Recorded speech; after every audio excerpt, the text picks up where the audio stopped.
ਸਾਰੇ ਦਰਸ਼ਕਾਂ ਨੂੰ ਪਿਆਰ ਭਰੀ ਜੈ ਮਸੀਹ ਦੀ। ਦਿਸ਼ਾ ਪਰਿਵਰਤਨ ਦੇ ਸਾਡੇ ਅੱਜ ਦੇ ਪ੍ਰੋਗਰਾਮ ਦੇ ਵਿੱਚ ਤੁਹਾਡਾ ਸਭਨਾਂ ਦਾ ਬਹੁਤ-ਬਹੁਤ ਸਵਾਗਤ ਹੈ। ਦੋਸਤੋ, ਅਸੀਂ ਪਰਮੇਸ਼ਰ ਪਿਤਾ ਦਾ ਧੰਨਵਾਦ ਕਰਦੇ ਹਾਂ ਕਿ ਉਹਨੇ ਸਾਨੂੰ ਇੱਕ ਵਾਰ ਫਿਰ ਤੋਂ ਇਹ ਮੌਕਾ ਬਖਸ਼ਿਆ ਕਿ ਅਸੀਂ ਉਹਦੇ ਵਚਨ ਨੂੰ ਲੈ ਕੇ ਤੁਹਾਡੇ ਸਾਹਮਣੇ ਹਾਜ਼ਰ ਹੋਏ ਹਾਂ।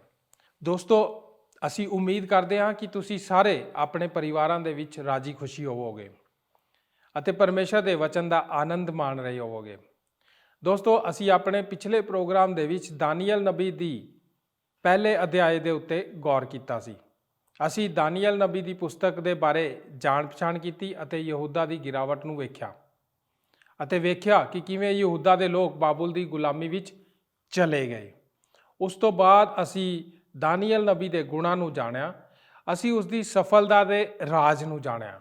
ਅਸੀਂ ਜਾਣਿਆ ਕਿ ਉਹ ਪਰਮੇਸ਼ਰ ਦੇ ਉੱਤੇ ਪੱਕਾ ਵਿਸ਼ਵਾਸ ਕਰਦਾ ਸੀ। ਉਹਨੇ ਉਹਨਾਂ ਗੱਲਾਂ ਦੇ ਉੱਤੇ ਵਿਸ਼ਵਾਸ ਕੀਤਾ ਸੀ ਜਿਨ੍ਹਾਂ ਨੂੰ ਪਰਮੇਸ਼ਰ ਨੇ ਉਹਨੂੰ ਦੱਸਿਆ ਸੀ। ਉਹਨੂੰ ਪਰਮੇਸ਼ਰ ਦੀ ਗੱਲਾਂ ਨਾਲ ਬਾਬੁਲ ਦੀ ਸੁਵਿਧਾਵਾਂ ਨੂੰ ਨਹੀਂ ਮਿਲਾਇਆ। ਉਸਨੇ ਸਮਝੌਤਾ ਨਹੀਂ ਕੀਤਾ। ਅਸੀਂ ਜਾਣਿਆ ਕਿ ਬਾਈਬਲ ਬਾਣੀ ਦੇ ਵਿੱਚ ਬਹੁਤ ਸਾਰੇ ਉਦਾਹਰਣ ਪਾਏ ਜਾਂਦੇ ਹਨ ਜਿਨ੍ਹਾਂ ਨੇ ਆਪਣੇ ਜੀਵਨ ਦੇ ਵਿੱਚ ਸਮਝੌਤਾ ਕੀਤਾ ਅਤੇ ਉਹਨਾਂ ਨੂੰ ਬਹੁਤ ਵੱਡਾ ਪਰਿਣਾਮ ਭੁਗਤਣਾ ਪਿਆ ਔਰ ਇਹ ਪਰਿਣਾਮ ਬਹੁਤ ਬੁਰਾ ਸੀ। ਦੋਸਤੋ, ਅੱਜ ਤੋਂ ਅਸੀਂ ਦਾਨੀਏਲ ਨਬੀ ਦੀ ਪੁਸਤਕ ਦੇ 2 ਅਧਿਆਏ ਦੀ 1 ਤੋਂ ਲੈ ਕੇ 30 ਆਇਤਾਂ ਤੱਕ ਗੌਰ ਕਰਾਂਗੇ। ਅਸੀਂ ਰਾਜਾ ਨਬੂਕਦਨੇਸਰ ਦੇ ਸੁਪਨੇ ਬਾਰੇ ਗੱਲ ਕਰਾਂਗੇ ਜੋ ਕਿ ਬਹੁਤ ਹੀ ਡਰਾਵਨਾ ਸੀ। ਸਾਡੇ ਇਸ ਅਧਿਐਨ ਪ੍ਰੋਗਰਾਮ ਦੀ ਰੂਪਰੇਖਾ ਇਸ ਪ੍ਰਕਾਰ ਹੈ। ਨਬੂਕਦਨੇਸਰ ਮੰਚ ਉੱਤੇ, ਦਾਨੀਏਲ ਮੰਚ ਉੱਤੇ, ਦਾਨੀਏਲ ਅਤੇ ਨਬੂਕਦਨੇਸਰ ਮੰਚ ਉੱਤੇ। ਦੋਸਤੋ, ਆਓ ਫਿਰ ਛੇਤੀ ਨਾਲ ਆਪਣੇ ਪ੍ਰੋਗਰਾਮ ਦੀ ਸ਼ੁਰੂਆਤ ਕਰਦੇ ਹਾਂ। ਮੈਂ ਚਾਹੁੰਦਾ ਹਾਂ ਕਿ ਤੁਸੀਂ ਗੌਰ ਕਰੋ ਜੋ ਇਹ ਮਨੁੱਖ ਮੰਨ ਰਹੇ ਹਨ। ਬਸ ਗੌਰ ਕਰੋ। ਪਹਿਲੀ ਗੱਲ, ਉਹ ਇਹ ਮੰਨ ਰਹੇ ਹਨ ਕਿ ਇਸ ਧਰਤੀ ਉੱਤੇ ਅਜਿਹਾ ਕੋਈ ਮਨੁੱਖ ਨਹੀਂ ਜੋ ਖੁਦ ਪਰਮੇਸ਼ਰ ਦੇ ਪ੍ਰਕਾਸ਼ ਨੂੰ ਸਮਝ ਸਕੇ। ਇਸ ਉੱਤੇ ਨਿਸ਼ਾਨੀ ਲਗਾ ਲਓ ਕਿ ਇਹ ਰੋਚਕ ਗੱਲ ਨਹੀਂ ਹੈ। ਇਹ ਤਾਂ ਠੀਕ ਪਹਿਲਾ ਕਰੰਥੀਆਂ ਦੀ ਪੱਤਰੀ 2 ਅਧਿਆਇ 14 ਦੇ ਬਚਨ ਹਨ। ਸਰੀਰਕ ਮਨੁੱਖ ਪਰਮੇਸ਼ਰ ਦੀ ਆਤਮਾ ਦੀਆਂ ਗੱਲਾਂ ਨੂੰ ਕਬੂਲ ਨਹੀਂ ਕਰਦਾ ਕਿਉਂ ਜੋ ਉਹ ਉਸ ਦੇ ਲੇਖੇ ਮੂਰਖਤਾਈਆਂ ਹਨ ਅਤੇ ਉਹ ਉਹਨਾਂ ਨੂੰ ਜਾਣ ਨਹੀਂ ਸਕਦਾ। ਇਸ ਲਈ ਜੋ ਆਤਮਿਕ ਰੀਤ ਨਾਲ ਉਹਨਾਂ ਦੀ ਜਾਂਚ ਕਰੀਦੀ ਹੈ। ਇਹ ਪ੍ਰਭਾਵਕ ਮਨੁੱਖ ਹਨ ਉਸ ਜ਼ਮਾਨੇ ਦੇ ਧਾਰਮਿਕ ਆਗੂ। ਇਹ ਤਾਂ ਪਰਮੇਸ਼ਰ ਵੱਲੋਂ ਦਿੱਤਾ ਗਿਆ ਪ੍ਰਕਾਸ਼ ਹੈ ਅਤੇ ਉਹ ਇਸ ਦੇ ਅਰਥ ਜਾਂ ਇਸ ਦੀ ਸਮਝ ਨੂੰ ਖੋਲ੍ਹਣ ਦੇ ਅਯੋਗ ਹਨ। ਇਹ ਗੱਲ ਇੱਕ ਅਸਲੀ ਮਸੀਹ ਹੋਣ ਦੇ ਅਰਥ ਦਾ ਮੂਲ ਹੈ। ਧਰਤੀ ਉੱਤੇ ਕੋਈ ਮਨੁੱਖ ਨਹੀਂ ਜੋ ਰਾਜੇ ਦੀ ਗੱਲ ਦੱਸ ਸਕੇ। ਇਸ ਨੂੰ ਆਪਣੀ ਪੁਸਤਕ ਵਿੱਚ ਲਿਖ ਲਓ। ਧਰਤੀ ਉੱਤੇ ਕੋਈ ਮਨੁੱਖ ਨਹੀਂ ਜੋ ਰਾਜੇ ਦੀ ਗੱਲ ਨੂੰ ਦੱਸ ਸਕੇ। ਜਦੋਂ ਮੈਂ ਇਸ ਹਫ਼ਤੇ ਵਿੱਚ ਇਹ ਬਚਨ ਪੜ੍ਹੇ ਸਨ, ਮੈਂ ਤਾਂ ਆਪਣੀ ਕੁਰਸੀ ਤੋਂ ਬੜੇ ਆਰਾਮ ਨਾਲ ਉੱਠ ਗਿਆ ਸੀ। ਇਹ ਦਾਨੀਏਲ ਜੋ ਧਰਤੀ ਉੱਤੇ ਸੀ, ਉਸ ਦੀਆਂ ਤਾਰਾਂ ਆਕਾਸ਼ ਵਿੱਚ ਜੁੜੀਆਂ ਹੋਈਆਂ ਸਨ ਅਤੇ ਇੱਕ ਮਸੀਹੀ ਇਸ ਤਰ੍ਹਾਂ ਇੱਕ ਮਨੁੱਖ ਹੈ ਜੋ ਧਰਤੀ ਉੱਤੇ ਹੁੰਦਾ ਹੋਇਆ ਸਵਰਗ ਨਾਲ ਜੁੜਿਆ ਹੋਇਆ ਸੀ, ਜੋ ਧਰਤੀ ਉੱਤੇ ਹੋਣ ਵਾਲੀਆਂ ਘਟਨਾਵਾਂ ਨੂੰ ਜਾਣਨ ਲਈ ਸਵਰਗ ਤੋਂ ਜਾਣਨ ਦੇ ਯੋਗ ਹੈ। ਇੱਕ ਮਸੀਹੀ ਠੀਕ ਇਹੋ ਹੀ ਹੈ। ਇਸ ਕਰਕੇ ਇਹ ਮਨੁੱਖ ਇਸ ਤਰ੍ਹਾਂ ਨਹੀਂ ਸੀ ਕਰ ਸਕੇ। ਇਹ ਇੱਕ ਮਸੀਹੀ ਇਸ ਧਰਤੀ ਉੱਤੇ ਰਹਿੰਦੇ ਮਨੁੱਖ ਹੈ ਜਿਸ ਦਾ ਸੰਪਰਕ ਉੱਪਰ ਸਵਰਗ ਨਾਲ ਹੈ ਅਤੇ ਉਹ ਧਰਤੀ ਉੱਤੇ ਵਰਪਣ ਵਾਲੀਆਂ ਘਟਨਾਵਾਂ ਨੂੰ ਸਵਰਗ ਤੋਂ ਜਾਣਨ ਦੇ ਯੋਗ ਹੁੰਦਾ ਹੈ। ਇੱਕ ਮਸੀਹੀ ਇਹੋ ਹੀ ਹੁੰਦਾ ਹੈ। ਇਹ ਕੋਈ ਹੈਰਾਨੀ ਵਾਲੀ ਗੱਲ ਨਹੀਂ ਹੈ। ਉਹ ਉਹਨਾਂ ਦੀ ਜੁੰਡਲੀ ਤੋਂ ਬਾਹਰ ਸਨ। ਫਿਰ ਉਹਨਾਂ ਨੇ ਸਿਰਫ ਉਹੀ ਹੀ ਨਹੀਂ ਸੀ ਆਖਿਆ ਕਿ ਧਰਤੀ ਉੱਤੇ ਕੋਈ ਮਨੁੱਖ ਨਹੀਂ ਜੋ ਪਰਮੇਸ਼ਰ ਦੇ ਪ੍ਰਕਾਸ਼ ਨੂੰ ਸਮਝ ਸਕੇ, ਪਰ ਉਹ ਤਾਂ ਅੱਗੋਂ ਆਖਦੇ ਹਨ ਅਜਿਹਾ ਕੋਈ ਨਹੀਂ ਜੋ ਉਸ ਨੂੰ ਕਰ ਸਕੇ ਜੋ ਉਹ ਕਰਨਾ ਚਾਹੁੰਦੇ ਸਨ, ਸਿਵਾਏ ਉਹਨਾਂ ਦੇ ਜੋ ਮਾਸ ਅਤੇ ਲਹੂ ਵਿੱਚ ਨਹੀਂ ਬਸਦੇ। ਕੀ ਇਹ ਰੋਚਕ ਗੱਲ ਨਹੀਂ ਹੈ? ਇਹ ਅੱਛੀ ਅਧਿਆਤਮਿਕ ਸਿੱਖਿਆ ਹੀ ਜਾਪਦੀ ਹੈ। ਕੀ ਇਹ ਨਹੀਂ ਜਾਪਦੀ? ਅਸੀਂ ਪਹਿਲਾਂ ਹੀ ਇਹ ਜਾਣਦੇ ਹਾਂ ਕਿ ਜੋ ਕੰਮ ਪਰਮੇਸ਼ਰ ਕਰਦਾ ਹੈ, ਆਪ ਉਹਨਾਂ ਨੂੰ ਨਹੀਂ ਕਰ ਸਕਦੇ ਜੇਕਰ ਪਰਮੇਸ਼ਰ ਆਪ ਦੇ ਅੰਦਰ ਨਾ ਬਸ ਰਿਹਾ ਹੋਵੇ।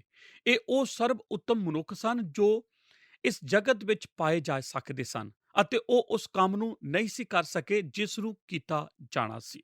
ਭਾਗ ਹਾਹਾ ਰਾਜੇ ਦਾ ਫਰਮਾਨ। ਇਸ ਤੋਂ ਬਾਅਦ 12 ਅਤੇ 13 ਐਤਾਂ ਵਿੱਚ ਰਾਜੇ ਦੇ ਫਰਮਾਨ ਬਾਰੇ ਗੌਰ ਕਰੋ। ਰਾਜਾ ਪਰੇਸ਼ਾਨ ਹੋ ਰਿਹਾ ਹੈ।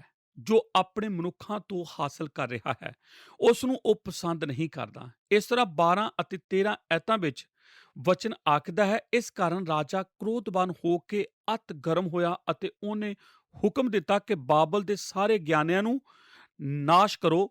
ਸੋ ਹੁਕਮ ਨਿਕਲਿਆ ਅਤੇ ਗਿਆਨੀਆਂ ਨੂੰ ਮਾਰੇ ਜਾਣਾ ਸੀ ਅਤੇ ਉਹਨਾਂ ਨੇ ਦਾਨੀਅਲ ਅਤੇ ਉਸਦੇ ਸਾਥੀਆਂ ਨੂੰ ਵੀ ਮਾਰੇ ਜਾਣ ਲਈ ਢੂੰਡਿਆ। ਹੁਣ ਅਸੀਂ ਰਾਜਾ ਨਬੂਕਦਨਜ਼ਰ ਦੇ ਬਾਰੇ ਕੁਝ ਜਾਣ ਲਿਆ ਹੈ। ਮੈਂ ਆਪ ਨੂੰ ਦੱਸ ਦੇਵਾਂ ਕਿ ਰਾਜਾ ਦਾ ਹੁਕਮ ਭਾਵੇਂ ਇਸ ਤਰ੍ਹਾਂ ਜਾਪਦਾ ਹੈ ਕਿ ਇੱਕ ਮਨੁੱਖ ਜੋ ਕ੍ਰੋਧ ਵਿੱਚ ਹੋਵੇ, ਕਿਉਂਕਿ ਉਸਦੇ ਮਨੁੱਖ ਉਸ ਨੂੰ ਉਹ ਨਹੀਂ ਦਿੰਦੇ ਜੋ ਉਹ ਚਾਹੁੰਦਾ ਹੈ। ਫਿਰ ਵੀ ਅਸਲ ਵਿੱਚ ਇਹ ਉਸ ਨਾਲੋਂ ਬਹੁਤ ਵੱਧ ਕੇ ਹੈ, ਕਿਉਂ ਜੋ ਇੱਥੇ ਇੱਕ ਮਨੁੱਖ ਹੈ ਜੋ ਸ਼ੈਤਾਨ ਦੀਆਂ ਜੁਗਤਾਂ ਦੇ ਅਧੀਨ ਕੰਮ ਕਰ ਰਿਹਾ ਹੈ ਅਤੇ ਸ਼ੈਤਾਨ ਦੀਆਂ ਯੋਜਨਾ ਦੇ ਅਨੁਸਾਰ ਉਸ ਦਾ ਸਮੁੱਚਾ ਉਦੇਸ਼ ਇਸ ਜਗਤ ਨੂੰ ਦਾਨੀਅਲ ਤੋਂ ਛੁਟਕਾਰਾ ਦਿਲਾਉਣਾ ਹੈ। ਇੱਕ ਮਨੁੱਖ ਜੋ ਆਪਣੇ ਜੀਵਨ ਵਿੱਚ ਸਮਝੌਤਾ ਨਾ ਕਰਨ ਦੀ ਪੱਕੀ ਮਨਸਾ ਬੰਨ੍ਹ ਲੈਂਦਾ ਹੈ, ਉਹ ਆਮ ਕਰਕੇ ਸ਼ੈਤਾਨ ਦਾ ਧਿਆਨ ਆਪਣੇ ਵੱਲ ਖਿੱਚ ਲੈਂਦਾ ਹੈ।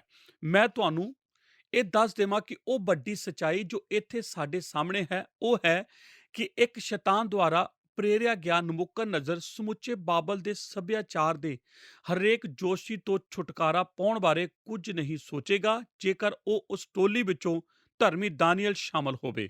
ਪਰ ਮੈਂ ਨਬੂਕਦਨਜ਼ਰ ਅਤੇ ਤੁਹਾਨੂੰ ਸਾਰਿਆਂ ਨੂੰ ਦੂਸਰਾ ਪਤਰਸ 2:9 ਦੇ ਵਚਨ ਆਖਦਾ ਹਾਂ, ਚਾਹੁੰਦਾ ਹਾਂ ਕਿ ਪ੍ਰਭੂ ਭਗਤਾਂ ਨੂੰ ਪਰਤਾਵੇ ਵਿੱਚੋਂ ਕੱਢਣਾ ਅਤੇ ਉਹਨੂੰ ਬਾਹਰ ਲਿਆਉਣਾ ਚਾਹੁੰਦਾ ਹੈ। ਆਮੀਨ, ਆਮੀਨ। ਮੈਂ ਜਦੋਂ ਇਸ ਹਫ਼ਤੇ ਪੜ੍ਹ ਰਿਹਾ ਸੀ, ਤਦ ਮੈਂ ਪਰਮੇਸ਼ਰ ਦੇ ਵਚਨ ਦੇ ਇੱਕ ਯੋਗ ਵਿਦਿਆਰਥੀ, ਜਿਸ ਦਾ ਨਾਮ ਹੈ ਵਿਲੀਅਮ, ਉਸ ਦੇ ਇੱਕ ਕੌੜੇ ਵਿਖਿਆਨ ਕੋਲ ਆਇਆ ਸੀ। ਉਹ ਇੱਕ ਬਹੁਤ ਹੀ ਪੁਰਾਣਾ ਪਰਮੇਸ਼ਰ ਦੀ ਬਾਣੀ ਦੀ ਸਿੱਖਿਆ ਦੇਣ ਵਾਲਾ। ਮੇਰੀ ਲਾਇਬ੍ਰੇਰੀ ਵਿੱਚ ਉਸ ਦੀਆਂ ਬਹੁਤ ਸਾਰੀਆਂ ਪੁਸਤਕਾਂ ਹਨ ਅਤੇ ਉਸ ਨੇ ਅਕਸਰ ਮੈਨੂੰ ਅਸ਼ੀਸ਼ ਦਿੱਤੀ ਹੈ, ਭਾਵੇਂ ਮੈਂ ਕਦੀ ਵੀ ਉਸ ਨੂੰ ਨਹੀਂ ਮਿਲਿਆ। ਜਦੋਂ ਉਹ ਇਸ ਖਾਸ ਸਥਿਤੀ ਬਾਰੇ ਲਿਖ ਰਿਹਾ ਸੀ, ਤਦ ਉਸ ਨੇ ਕੁਝ ਲਿਖਿਆ ਸੀ ਜੋ ਕਰੀਬ-ਕਰੀਬ ਅੱਗ ਲਗਾ ਦਿੰਦਾ ਹੈ ਜਦੋਂ ਇਹ ਆਪ ਦੇ ਹੱਥ ਵਿੱਚ ਹੋਵੇ। ਇਹ ਬਹੁਤ ਹੀ ਸ਼ਕਤੀਸ਼ਾਲੀ ਹੁੰਦਾ ਹੈ। ਉਸ ਨੇ ਇਹ ਲਿਖਿਆ ਸੀ, ਵੇਖੋ, ਬਹਾਨੇ ਦੀ ਮੂਰਖਤਾ ਅਤੇ ਪਾਪ ਨੂੰ ਇੱਥੇ ਜ਼ੋਰ ਨਬੂਕਦਨਜ਼ਰ ਦੇ ਕ੍ਰੋਧ ਅਤੇ ਜ਼ੁਲਮ ਉੱਤੇ ਨਹੀਂ ਦਿੱਤਾ ਜਾਣਾ ਚਾਹੀਦਾ, ਪਰ ਉਸ ਉੱਤੇ ਜੋ ਇਸ ਦਾ ਸਬੱਬ ਬਣਿਆ ਸੀ। ਇਹਨਾਂ ਕਾਲਜਾਂ ਦੇ ਪੁੱਤਰਾਂ ਨੂੰ ਸਿਖਲਾਈ ਦਿੱਤੀ ਗਈ ਸੀ ਅਤੇ ਭੇਦ ਦਾ ਅਰਥ ਕਰਨ ਲਈ ਉਹਨਾਂ ਨੂੰ ਤਨਖਾਹ ਦਿੱਤੀ ਗਈ ਸੀ ਅਤੇ ਇਹ ਪੁਰਾਣਾ ਧਾਰਨਾ ਜਾਇਜ਼ ਹੈ ਕਿ ਉਹ ਵਸੀਲੇ ਜਿਨ੍ਹਾਂ ਦੇ ਰਾਹੀਂ ਇੱਕ ਸੁਪਨੇ ਦਾ ਅਰਥ ਜਾਣ ਸਕਦੇ ਸਨ, ਉਸ ਦਾ ਇਸਤੇਮਾਲ ਖੁਦ ਸੁਪਨੇ ਦੀ ਖੋਜ ਕਰਨ ਲਈ ਵੀ ਕੀਤੇ ਜਾਣੇ ਚਾਹੀਦੇ ਸਨ। ਅਸਲੀ ਗੱਲ ਤਾਂ ਇਹ ਹੈ ਕਿ ਉਹ ਧੋਖੇਬਾਜ਼ ਸਨ। 4 ਇਬਰਾਨੀਆਂ ਨੇ ਇਸ ਨੂੰ ਸਮਝਣ ਲਈ ਜੋਸ਼ੀਆਂ ਵਿਦਿਆ ਦਾ ਅਧਿਐਨ ਕੀਤਾ ਸੀ, ਪਰ ਇਸ ਉੱਤੇ ਵਿਸ਼ਵਾਸ ਕਰਨ ਲਈ ਨਹੀਂ, ਠੀਕ ਜਿਸ ਤਰ੍ਹਾਂ ਅੱਜ ਕੱਲ੍ਹ ਕੋਈ ਪਰਮੇਸ਼ਰ ਦੀ ਸਿੱਖਿਆ ਪਾ ਰਿਹਾ ਹੈ। ਵਿਦਿਆਰਥੀਆਂ ਵਿਕਾਸਵਾਦ ਦੇ ਅਧਿਐਨ ਕਰ ਰਹੇ ਹੋਣ, ਪਰ ਇਸ ਉੱਤੇ ਵਿਸ਼ਵਾਸ ਕਰਨ ਲਈ ਨਹੀਂ। 10 ਐਤ ਇੱਕ ਵਾਕ ਵਿੱਚ ਇਹ ਦਰਸਾਉਂਦੀ ਹੈ ਕਿ ਸਾਰੀ ਜੋਸ਼ੀ ਅਤੇ ਜਾਦੂ ਟੂਣਾ ਤੇ ਡਰ ਅਤੇ ਸੁਪਨੇ ਅਤੇ ਸਮੁੱਚੇ ਗੈਰ ਕੌਮਾਂ ਦੇ ਪ੍ਰਕਾਸ਼ 6000 ਸਾਲਾਂ ਤੋਂ ਝੂਠੀਆਂ ਅਤੇ ਝੱਲੀਆਂ ਗੱਲਾਂ ਤੋਂ ਬਗੈਰ ਹੋਰ ਕੁਝ ਵੀ ਨਹੀਂ, ਅਤੇ ਇਹ ਸਿੱਧ ਕਰਦਾ ਹੈ ਕਿ ਸਾਰੇ ਧਰਮ ਅਤੇ ਕਾਲਬਾਂ ਅਤੇ ਵਿਗਿਆਨ ਅਤੇ ਫਲਸਫੇ ਅਤੇ ਪ੍ਰਾਪਤੀਆਂ ਅਤੇ ਪਰਮੇਸ਼ਰ ਦੁਆਰਾ ਪ੍ਰੇਰਿਤ ਨਬੀਆਂ ਤੋਂ ਬਗੈਰ ਮਨੁੱਖ ਅਤੇ ਇੱਕ ਸਭ ਤੋਂ ਵੱਧ ਮਹਿਮਾਈ ਮਸੀਹ ਤੋਂ ਬਗੈਰ, ਜਿੱਥੋਂ ਤੱਕ ਕਿਸੇ ਸੱਚੇ ਅਤੇ ਢੁਕਵੇਂ ਪਰਮੇਸ਼ਰ ਦੇ ਉਦੇਸ਼ ਅਤੇ ਇੱਛਾ ਦੇ ਗਿਆਨ ਦਾ ਸੰਬੰਧ ਹੈ, ਖੋਖਲੇਪਨ ਅੰਤ ਵਿੱਚ ਵਿਅਰਥ ਤੋਂ ਇਲਾਵਾ ਹੋਰ ਕੁਝ ਵੀ ਨਹੀਂ ਹੈ। ਮੈਂ ਤੁਹਾਨੂੰ ਕੁਝ ਦੱਸਣਾ ਚਾਹੁੰਦਾ ਹਾਂ ਅਤੇ ਇਹ ਮੇਰੇ ਕੋਲ ਲਿਖਤ ਵਿੱਚ ਨਹੀਂ ਹੈ, ਇਹ ਮੁਫਤ ਹੈ। ਜੇਕਰ ਗ੍ਰੈਹਮ ਜੀ ਅੱਜ ਇੱਥੇ ਹੁੰਦੇ ਅਤੇ ਮਸੀਹ ਮਾਪਿਆਂ ਨੂੰ ਉਹਨਾਂ ਦੇ ਬੱਚਿਆਂ ਨੂੰ ਆਮ ਵਾਤਾਵਰਣ ਵਿੱਚ ਸਿੱਖਿਆ ਪ੍ਰਾਪਤ ਕਰਨ ਲਈ ਭੇਜਦੇ ਵੇਖਦਾ, ਹੁਣ ਉਸ ਨੇ ਨਾ ਵਿਸ਼ਵਾਸ ਕਰਦਿਆਂ ਆਪਣਾ ਸਿਰ ਹਿਲਾਉਣਾ ਸੀ। ਮੈਨੂੰ ਇਮਾਨਦਾਰੀ ਨਾਲ ਇਹ ਕਹਿਣਾ ਪੈਣਾ ਹੈ, ਮੈਂ ਵੀ ਆਪਣਾ ਸਿਰ ਹਿਲਾਉਂਦਾ ਹਾਂ। ਇਹ ਇਸ ਕਰਕੇ ਨਹੀਂ ਕਿ ਉਹਨਾਂ ਕੋਲ ਸਾਰੇ ਮਜ਼ਮੂਨ ਅਤੇ ਸਾਰੀ ਜਾਣਕਾਰੀ ਨਹੀਂ ਹੈ, ਉਹਨਾਂ ਕੋਲ ਤਾਂ ਬਸ ਪਰਮੇਸ਼ਰ ਵੱਲੋਂ ਇਸ ਵਿੱਚ ਜੋੜਿਆ ਜਾਣਾ ਨਹੀਂ ਹੈ। ਇਸ ਕਰਕੇ ਜੇਕਰ ਆਪ ਇਸ ਤਰ੍ਹਾਂ ਦੇ ਸਕੂਲ ਵਿੱਚ ਜਾਂਦੇ ਹੋ, ਤਦ ਆਪ ਅਸ਼ੁਨ ਅਤੇ ਕਦੇ-ਕਦੇ ਤੋੜ-ਮੜੋੜ ਕੀਤੀਆਂ ਸਿੱਖਿਆ ਹੀ ਪ੍ਰਾਪਤ ਕਰਦੇ ਹੋ। ਮੈਂ ਕਿਸੇ ਕਾਲਜ ਜਾਂ ਕਿਸੇ ਸਕੂਲੀ ਪ੍ਰਾਣੀ ਦੇ ਪੱਖ ਲੈਣ ਦੀ ਗੱਲ ਨਹੀਂ ਕਰ ਰਿਹਾ ਹਾਂ। ਮੈਂ ਤਾਂ ਬਸ ਇਹੋ ਹੀ ਆਖ ਰਿਹਾ ਹਾਂ ਕਿ ਪਰਮੇਸ਼ਰ ਆਖਦਾ ਹੈ, ਕੁਝ ਗੱਲਾਂ ਹਨ ਜੋ ਇਸ ਜਗਤ ਦੇ ਲੋਕ ਨਹੀਂ ਸਮਝ ਸਕਦੇ। ਜਦੋਂ ਜੀਵਨ ਦੀਆਂ ਮਹੱਤਵਪੂਰਨ ਪ੍ਰਾਥਮਿਕਤਾਵਾਂ ਨਾਲ ਨਿਪਟਣ ਦੀ ਗੱਲ ਹੋਵੇ, ਜਿਨ੍ਹਾਂ ਦਾ ਸੰਬੰਧ ਪਰਮੇਸ਼ਰ ਦੇ ਵਚਨ ਦੇ ਪ੍ਰਕਾਸ਼ ਨਾਲ ਹੋਵੇ, ਤਦ ਆਪ ਲਈ ਬਿਹਤਰ ਹੋਵੇਗਾ ਕਿ ਆਪ ਕੋਈ ਇਹੋ ਜਿਹਾ ਸਥਾਨ ਪ੍ਰਾਪਤ ਕਰੋ ਜਿੱਥੇ ਪਰਮੇਸ਼ਰ ਪ੍ਰਸਤ ਮਨੁੱਖ ਸਿਖਾਉਣ ਵਾਲੇ ਮੇਜ਼ ਦੇ ਪਿੱਛੇ ਖੜੇ ਹੋਣ। ਨਹੀਂ ਤਾਂ ਆਪ ਉਸ ਜਾਣਕਾਰੀ ਨੂੰ ਪ੍ਰਾਪਤ ਕਰਨ ਦੀ ਆਸ ਪ੍ਰਾਪਤ ਨਹੀਂ ਕਰ ਸਕਦੇ। ਜਿਸ ਦੀ ਜ਼ਰੂਰਤ ਆਪ ਨੂੰ ਪਰਮੇਸ਼ਰ ਦੇ ਅਤੇ ਉਸ ਦੇ ਪ੍ਰੋਗਰਾਮ ਦੇ ਇੰਜਣ ਵਿੱਚ ਆਪਣੀ ਜ਼ਿੰਦਗੀ ਵਿੱਚ ਨਹੀਂ ਬਚ ਸਕਦੇ।